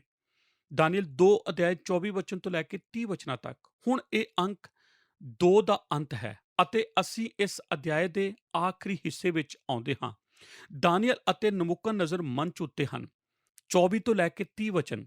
ਮੁੱਖ ਤੌਰ ਤੇ ਉਹ ਜੋ ਇੱਥੇ ਵਾਪਰ ਰਿਹਾ ਹੈ ਉਹ ਇਸ ਤਰ੍ਹਾਂ ਹੈ ਕਿ ਦਾਨੀਏਲ ਆਉਂਦਾ ਹੈ ਅਤੇ ਰਾਜਾ ਨਬੂਕਦਨੇਜ਼ਰ ਦੱਸਦਾ ਹੈ ਕਿ ਕੀ ਵਰਪਿਆ ਹੈ ਅਤੇ ਉਹ ਨਬੂਕਦਨੇਜ਼ਰ ਦੇ ਅੱਗੇ ਇਹ ਭੇਦ ਦੀਆਂ ਗੱਲਾਂ ਦੱਸਦਾ ਹੈ ਕਿ ਉਹ ਉਸ ਦੇ ਸੁਪਨੇ ਨੂੰ ਸਮਝਦਾ ਹੈ। ਉਹ ਨਬੂਕਦਨੇਜ਼ਰ ਨੂੰ ਦੱਸਦਾ ਹੈ ਕਿ ਇਹ ਸਭ ਕਿਵੇਂ ਹੋਇਆ ਸੀ। ਪਰ ਇੱਥੇ ਇੱਕ ਸਭ ਤੋਂ ਵੱਧ ਰੋਚਕ ਵਚਨ ਹੈ ਅਤੇ ਮੈਂ ਸੋਚਦਾ ਹਾਂ ਕਿ ਦਾਨੀਏਲ ਇਸ ਨੂੰ ਥੋੜ੍ਹਾ ਜਿਹਾ ਰਗੜ ਰਿਹਾ ਹੈ। ਜੇਕਰ ਆਪ ਸਾਨੂੰ ਇਸ ਬਾਰੇ ਕਲਪਨਾ ਕਰਨ ਦਿਓ। 27 ਐਤ। ਦਾਨੀਏਲ ਨੇ ਰਾਜੇ ਦੇ ਦਰਬਾਰ ਉੱਤਰ ਦੇ ਕੇ ਆਖਿਆ, ਉਹ ਭੇਤ ਜੋ ਮਹਾਰਾਜਾ ਪੁੱਛਦਾ ਹੈ, ਨਾ ਤਾਂ ਗਿਆਨੀ ਨਾ ਜਾਦੂਗਰ, ਪਰ ਆਕਾਸ਼ ਉੱਤੇ ਇੱਕ ਪਰਮੇਸ਼ਰ ਹੈ ਜੋ ਇਸ ਸੁਪਨੇ ਦਾ ਭੇਤ ਦੱਸ ਸਕਦਾ ਹੈ। ਪਰ ਆਕਾਸ਼ ਉੱਤੇ ਇੱਕ ਪਰਮੇਸ਼ਰ ਹੈ ਜਿਹੜਾ ਭੇਤਾਂ ਦੀਆਂ ਗੱਲਾਂ ਪ੍ਰਗਟ ਕਰਦਾ ਹੈ ਅਤੇ ਉਹ ਕਿ ਮਹਾਰਾਜਾ ਨਬੂਕਦਨੇਜ਼ਰ ਉੱਤੇ ਪ੍ਰਗਟ ਕੀਤਾ ਹੈ ਕਿ ਅੰਤ ਦੇ ਦਿਨਾਂ ਵਿੱਚ ਕੀ ਕੁਝ ਹੋ ਜਾਵੇਗਾ। ਤੁਹਾਡੇ ਸੁਪਨਿਆਂ ਤੇ ਤੁਹਾਡੇ ਸਿਰ ਦੇ ਦਰਸ਼ਨ ਜਿਹੜੇ ਤੁਸੀਂ ਆਪਣੇ ਪਲੰਘ ਉੱਤੇ ਵੇਖੇ ਹਨ, ਜੀ ਹਾਂ, ਇਹ ਤਾਂ ਮਜ਼ਾਕ ਹੀ ਹੋ ਰਿਹਾ ਹੋਵੇਗਾ। ਆਪ ਜਾਣਦੇ ਹੋ, ਜਦੋਂ ਆਪ ਗੈਰ ਕੌਮੀ ਲੋਕਾਂ ਦੇ ਸਾਹਮਣੇ ਪਵਿੱਤਰ ਆਤਮਾ ਦੀ ਸਾਮਰਥ ਨਾਲ ਲੈਸ ਹੋ ਕੇ ਚੱਲਦੇ ਹੋ, ਇਹ ਜਾਣਦੇ ਹੋਇਆ ਕਿ ਆਪ ਪਰਮੇਸ਼ਰ ਦੀ ਇੱਛਾ ਵਿੱਚ ਬਣੇ ਹੋਏ ਹੋ ਅਤੇ ਇਹ ਕਿ ਆਪ ਠੀਕ ਹੀ ਹੋ, ਤਦ ਆਪ ਟਾਲ ਮਟੋਲ ਨਹੀਂ ਕਰ ਸਕਦੇ, ਪਰ ਆਪ ਸੱਚਮੁੱਚ ਨਿਸ਼ਚਿੰਤ ਹੋ ਸਕਦੇ ਹੋ ਅਤੇ ਦਾਨੀਏਲ ਠੀਕ ਇਸੇ ਤਰ੍ਹਾਂ ਹੀ ਸੀ। ਫਿਰ ਮੈਂ ਇੱਕ ਆਖਰੀ ਨਜ਼ਰੀਆ ਇਸ ਭਾਗ ਦੇ ਅੰਤ ਵਿੱਚ ਤੱਕਦਾ ਹਾਂ ਜੋ ਸਾਡੇ ਸਾਰਿਆਂ ਲਈ ਇੱਕ ਗਹਿਰਾਈ ਨਾਲ ਮਹੱਤਵਪੂਰਨ ਹੈ। ਯਾਦ ਕਰਾਉਣ ਲਈ ਗੱਲ ਹੈ, ਦਾਨੀਏਲ ਸਾਤੋਂ ਕਿੰਨਾ ਭਿੰਨ ਸੀ। ਆਪ ਨੂੰ ਪਤਾ ਹੈ, ਇੱਥੇ ਇਸ ਵਚਨ ਦੇ ਭਾਗ ਵਿੱਚ ਇੱਕ ਥੋੜ੍ਹੀ ਜਿਹੀ ਭਿੰਨਤਾ ਪਾਈ ਜਾਂਦੀ ਹੈ ਜੋ ਮੈਂ ਆਪ ਦੇ ਲਈ ਜ਼ਾਹਿਰ ਕਰਨੀ ਚਾਹੁੰਦਾ ਹਾਂ। ਜਦੋਂ ਦਾਨੀਏਲ ਅਤੇ ਜਲਾਦ ਅਰਯੋਕ ਇੱਕ ਦੂਸਰੇ ਨਾਲ ਮਿਲੇ ਸਨ ਅਤੇ ਦਾਨੀਏਲ ਨੇ ਉਸ ਨਾਲ ਉਹ ਛੋਟੀ ਜਿਹੀ ਗੱਲਬਾਤ ਕੀਤੀ ਸੀ ਅਤੇ ਉਸ ਨੂੰ ਦੱਸਿਆ ਸੀ ਕਿ ਉਹ ਇਸ ਸਮੱਸਿਆ ਨਾਲ ਨਿਪਟ ਸਕਦਾ ਸੀ, ਅਤੇ ਅਰਯੋਕ ਨੇ ਆਖਿਆ ਸੀ, ਮੈਂ ਜਾਣਦਾ ਹਾਂ ਅਤੇ ਰਾਜੇ ਨਾਲ ਗੱਲਬਾਤ ਕਰਾਂਗਾ, ਅਤੇ ਉਹ ਹੋਰ ਸਭ ਕੁਝ। ਦਾਨੀਏਲ ਨੇ ਉਹ ਸਾਰੀ ਖੁਦ ਪਹਿਲ ਕਦਮੀ ਕੀਤੀ ਸੀ ਅਤੇ ਅੰਤ ਵਿੱਚ ਹੁਣ ਅਰਯੋਕ ਦਾਨੀਏਲ ਨੂੰ ਰਾਜਾ ਦੇ ਸਨਮੁਖ ਲਿਆਉਣ ਲਈ ਤਿਆਰ ਹੈ। 25 ਐਤ ਉੱਤੇ ਗੌਰ ਕਰੋ। ਤਦ ਅਰਯੋਕ ਦਾਨੀਏਲ ਨੂੰ ਛੇਤੀ ਨਾਲ ਰਾਜੇ ਦੇ ਦਰਬਾਰ ਲੈ ਆਇਆ ਅਤੇ ਅਰਦਾਸ ਕੀਤੀ ਕਿ ਮੈਨੂੰ ਯਹੂਦੀਆਂ ਦੇ ਬੰਦੂਆਂ ਵਿੱਚੋਂ ਇੱਕ ਬੰਦਾ ਮਿਲਿਆ ਹੈ ਜਿਹੜਾ ਮਹਾਰਾਜ ਨੂੰ ਅਰਥ ਦੱਸੇਗਾ। ਨਹੀਂ, ਅਰਯੋਕ, ਤੈਨੂੰ ਇਸ ਤਰ੍ਹਾਂ ਦਾ ਕੁਝ ਨਹੀਂ ਮਿਲਿਆ। ਉਸ ਨੇ ਤੈਨੂੰ ਲੱਭਿਆ ਹੈ, ਪਰ ਉਹ ਤਾਂ ਉਸ ਦਾ ਸਿਹਰਾ ਖੁਦ ਨੂੰ ਦੇ ਰਿਹਾ ਸੀ, ਜੋ ਕੁਝ ਉਸ ਨੇ ਨਹੀਂ ਸੀ ਕੀਤਾ। ਪਿਆਰੇ ਦਰਸ਼ਕੋ, ਤੁਹਾਡਾ ਬਹੁਤ-ਬਹੁਤ ਧੰਨਵਾਦ ਕਿ ਤੁਸੀਂ ਸਾਡੇ ਨਾਲ ਸਾਡੇ ਅੱਜ ਦੇ ਪ੍ਰੋਗਰਾਮ ਦੇ ਵਿੱਚ ਅਖੀਰ ਤੱਕ ਬਣੇ ਰਹੇ। ਅੱਜ ਅਸੀਂ ਦਾਨੀਏਲ ਨਬੀ ਦੀ ਪੁਸਤਕ ਦੇ ਦੂਜੇ ਅਧਿਆਇ ਦੇ ਉੱਤੇ ਚਰਚਾ ਕਰ ਰਹੇ ਸੀ। ਅੱਜ ਅਸੀਂ ਨਬੂਕਦਨੇਸਰ ਦੇ ਸੁਪਨੇ ਬਾਰੇ ਗੱਲਬਾਤ ਕਰ ਰਹੇ ਸੀ। ਇਸ ਦੇ ਲਈ ਅਸੀਂ ਜਾਣਿਆ ਕਿ ਰਾਜਾ ਨਬੂਕਦਨੇਸਰ ਸਮੁੱਚੀ ਬਾਈਬਲ ਦੇ ਵਿੱਚ ਸਭ ਤੋਂ ਮਹੱਤਵਪੂਰਨ ਪਰਾਈਆਂ ਕੌਮਾਂ ਦਾ ਰਾਜਾ ਹੋਇਆ, ਜਿਸ ਦੀ ਸਭ ਤੋਂ ਜ਼ਿਆਦਾ ਚਰਚਾ ਕੀਤੀ ਗਈ। ਅਸੀਂ ਜਾਣਿਆ ਕਿ ਰਾਜਾ ਨਬੂਕਦਨੇਸਰ ਇੱਕ ਸੁਪਨਾ ਵੇਖਦਾ ਅਤੇ ਪਰੇਸ਼ਾਨ ਹੋ ਜਾਂਦਾ ਹੈ ਅਤੇ ਉਹਨੂੰ ਨੀਂਦ ਨਹੀਂ ਆਉਂਦੀ, ਕਿਉਂਕਿ ਉਹ ਸੁਪਨਾ ਬਹੁਤ ਡਰਾਵਨਾ ਸੀ। ਅਸੀਂ ਵੇਖਿਆ ਕਿ ਕਿਵੇਂ ਦਾਨੀਏਲ ਨੇ ਰਾਜੇ ਦੇ ਸੁਪਨੇ ਦਾ ਅਰਥ ਦੱਸਿਆ ਸੀ। ਅਸੀਂ ਨਬੂਕਦਨੇਸਰ ਦੇ ਸੁਪਨੇ ਨੂੰ ਇੱਕ ਨਾਟਕ ਦੇ ਰੂਪ ਵਿੱਚ ਦੇਖਿਆ। ਅਸੀਂ ਇਸ ਨੂੰ 3 ਭਾਗਾਂ ਦੇ ਵਿੱਚ ਵੰਡਿਆ ਹੋਇਆ ਹੈ। ਪਹਿਲੇ ਭਾਗ ਦੇ ਵਿੱਚ ਨਬੂਕਦਨੇਸਰ ਆਪ ਮੰਚ ਦੇ ਉੱਪਰ ਦਿਖਾਈ ਦਿੰਦਾ। ਦੂਜੇ ਭਾਗ ਦੇ ਵਿੱਚ ਦਾਨੀਏਲ ਨਬੀ ਦਿਖਾਈ ਦਿੰਦਾ ਅਤੇ ਤੀਜੇ ਭਾਗ ਦੇ ਵਿੱਚ ਦਾਨੀਏਲ ਅਤੇ ਨਬੂਕਦਨੇਸਰ ਦੋਨੋਂ ਇਕੱਠੇ ਮੰਚ ਦੇ ਉੱਤੇ ਦਿਖਾਈ ਦਿੰਦੇ ਹਨ। ਅਸੀਂ ਰਾਜੇ ਦੇ ਸੁਪਨੇ ਦੇ ਉੱਤੇ ਗੌਰ ਕੀਤਾ। ਅਸੀਂ ਜਾਣਿਆ ਕਿ ਨਬੂਕਦਨੇਸਰ ਨੇ ਆਪਣੇ ਰਾਜ ਵਿੱਚ ਅਜਿਹੇ ਸੁਪਨੇ ਦੇਖੇ ਜਿਨ੍ਹਾਂ ਕਰਕੇ ਉਹ ਘਬਰਾ ਗਿਆ ਤੇ ਉਹਦੀ ਨੀਂਦ ਜਾਂਦੀ ਰਹੀ। ਅਸੀਂ ਰਾਜੇ ਦੀ ਪੱਕੀ ਮਨਸ਼ਾ ਬਾਰੇ ਜਾਣਿਆ। ਉਹਨੇ ਜਾਦੂਗਰਾਂ, ਜੋਤਸ਼ੀਆਂ ਅਤੇ ਸੁਪਨੇ ਦੇ ਅਰਥ ਜਾਣਨ ਵਾਲਿਆਂ ਅਤੇ ਕਸਦੀਆਂ ਨੂੰ ਆਪਣੇ ਸੁਪਨੇ ਦਾ ਅਰਥ ਦੱਸਣ ਲਈ ਬੁਲਾਇਆ। ਦੋਸਤੋ, ਸਾਨੂੰ ਉਮੀਦ ਹੈ ਕਿ ਸਾਡੇ ਅੱਜ ਦੇ ਪ੍ਰੋਗਰਾਮ ਦੇ ਵਿੱਚ ਤੁਹਾਨੂੰ ਆਨੰਦ ਆਇਆ ਹੋਵੇਗਾ, ਤੁਹਾਨੂੰ ਸਾਡਾ ਪ੍ਰੋਗਰਾਮ ਦਿਲਚਸਪ ਲੱਗਿਆ ਹੋਵੇਗਾ। ਹੁਣ ਸਾਨੂੰ ਇਜਾਜ਼ਤ ਦਿਓ, ਅਸੀਂ ਆਪਣੇ ਪ੍ਰੋਗਰਾਮ ਨੂੰ ਇੱਥੇ ਹੀ ਸਮਾਪਤ ਕਰਦੇ ਹਾਂ। ਅਗਲੇ ਪ੍ਰੋਗਰਾਮ ਦੇ ਵਿੱਚ ਫੇਰ ਮੁਲਾਕਾਤ ਹੋਏਗੀ। ਆਓ ਪ੍ਰਾਰਥਨਾ ਕਰਦੇ ਹਾਂ। ਸਾਡੇ ਅਨੁਗ੍ਰਹਕਾਰੀ ਦਿਆਲੂ ਪਰਮੇਸ਼ਰ ਪ੍ਰਭੂ ਯਿਸੂ ਮਸੀਹ ਜੀ ਦੇ ਨਾਂ 'ਚ ਅਸੀਂ ਤੁਹਾਡਾ ਧੰਨਵਾਦ ਕਰਦੇ ਹਾਂ। ਪ੍ਰਭੂ ਜੀ, ਇੱਕ ਵਾਰ ਫੇਰ ਤੋਂ ਪ੍ਰਭੂ ਜੀ ਤੁਸੀਂ ਸਾਡੇ ਨਾਲ ਗੱਲਬਾਤ ਕੀਤੀ। ਤੁਸੀਂ ਪ੍ਰਭੂ ਜੀ ਨਬੂਕਦਨੇਸਰ ਦੇ ਸੁਪਨਿਆਂ ਤੋਂ ਸਾਨੂੰ ਬਹੁਤ ਕੁਝ ਸਿਖਾਇਆ।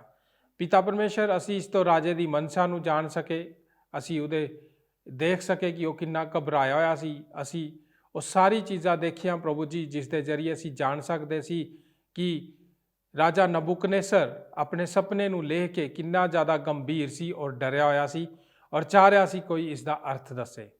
ਪਿਤਾ, ਤੁਸੀਂ ਜੋ ਕਿ ਇਸ ਆਕਾਸ਼ ਨੂੰ ਬਣਾਉਣ ਵਾਲੇ ਹੋ, ਸਾਰੇ ਲੋਕ ਪ੍ਰਭੂ ਜੀ ਫੇਲ ਹੋ ਗਏ, ਲੇਕਿਨ ਤੁਸੀਂ ਪਿਤਾ ਪਰਮੇਸ਼ਰ ਆਪਣੇ ਦਾਸ ਦਾਨੀਏਲ ਨੂੰ ਆਪਣਾ ਆਤਮਾ ਬਖਸ਼ਿਆ, ਪ੍ਰਕਾਸ਼ਨ ਦਾ ਆਤਮਾ ਬਖਸ਼ਿਆ, ਜਿਹਦੇ ਕਰਕੇ ਪਿਤਾ ਪਰਮੇਸ਼ਰ ਉਹ ਰਾਜਾ ਨਬੂਕਦਨੇਸਰ ਦੇ ਸੁਪਨੇ ਦਾ ਹੱਲ ਉਹਨੂੰ ਉਸ ਦਾ ਉੱਤਰ ਦੇ ਸਕਿਆ। ਧੰਨਵਾਦ ਕਰਦੇ ਹਾਂ ਸਾਰੀ ਚੀਜ਼ਾਂ ਵਾਸਤੇ। ਪ੍ਰਾਰਥਨਾ ਕਰਦੇ ਹਾਂ ਸਾਡੀ ਕਿਰਪਾ ਇਸੇ ਤਰ੍ਹਾਂ ਬਣੇ ਰਹੇ ਔਰ ਜਿਸ ਤਰ੍ਹਾਂ ਤੁਹਾਡਾ ਵਚਨ ਬੋਲਦਾ ਹੈ ਕਿ ਮੇਰੇ ਤੋਂ ਮੰਗ ਤਾਂ ਮੈਂ ਤੈਨੂੰ ਵੱਡੀ ਵੱਡੀ ਔਰ ਲੁਕੀਆਂ ਹੋਈਆਂ ਗੱਲਾਂ ਦੇ ਬਾਰੇ ਦੱਸਾਂਗਾ। ਪਿਤਾ, ਇਹ ਜਾਣਕਾਰੀਆਂ, ਇਹ ਭਵਿੱਖਬਾਣੀਆਂ ਦੇ ਵਚਨ ਸਾਡੇ ਲਈ ਬਹੁਤ ਉਪਯੋਗੀ ਹਨ, ਕਿਉਂਕਿ ਇਸ ਦੇ ਦੁਆਰਾ ਅਸੀਂ ਆਪਣੀ ਜ਼ਿੰਦਗੀਆਂ ਦੇ ਵਿੱਚ ਸੁਧਾਰ ਕਰ ਸਕਦੇ ਹਾਂ। ਪਿਤਾ ਪਰਮੇਸ਼ਰ, ਇਹਨਾਂ ਬਾਰੇ ਪ੍ਰਭੂ ਜੀ ਸਾਨੂੰ ਜਾਣਕਾਰੀ ਦੇਣ ਲਈ ਤੁਹਾਡਾ ਧੰਨਵਾਦ। ਯਿਸੂ ਮਸੀਹ ਦੇ ਨਾਂ 'ਚ ਇਸ ਪ੍ਰਾਰਥਨਾ ਨੂੰ ਮੰਗ ਲੈਂਦੇ ਹਾਂ। ਆਮੀਨ। ਸਾਰਿਆਂ ਨੂੰ ਜੈ ਮਸੀਹ ਦੀ। ਕੀ ਤੁਹਾਨੂੰ ਇਹ ਪ੍ਰੋਗਰਾਮ ਪਸੰਦ ਆਇਆ? ਹੁਣੇ ਸਾਨੂੰ ਇੱਕ ਮਿਸ ਕਾਲ ਦਿਓ ਤੇ ਤੁਸੀਂ ਅਗਲੇ ਜੇਤੂ ਹੋ ਸਕਦੇ ਹੋ।